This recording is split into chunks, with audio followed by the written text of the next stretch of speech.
Today I'm going to show you how to permanently delete your X account or your Twitter account from your iPhone. Now you can do this on every mobile device, so let's get straight into it. Now the first thing that you want to do is open up your X application, and from out here you want to go to the top left corner where your profile picture appears. Now what this will do, will open up the section where you can choose to go into the settings and support. Now use the drop down menu. Here scroll down till you see the settings and privacy tab. Now from out here, what you want to do, you want to go to your account. Now inside your account there are 4 options.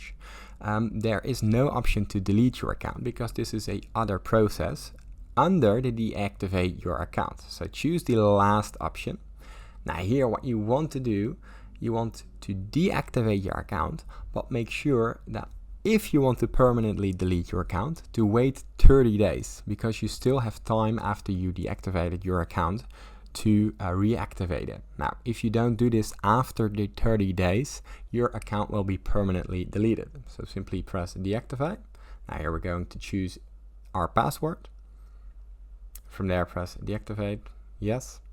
And as you can see, I entered the wrong password.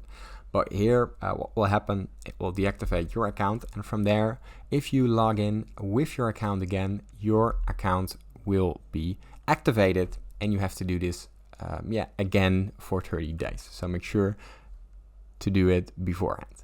Now, if this tutorial was helpful, please consider subscribing to my YouTube channel. This helps me out a lot, and thank you for watching.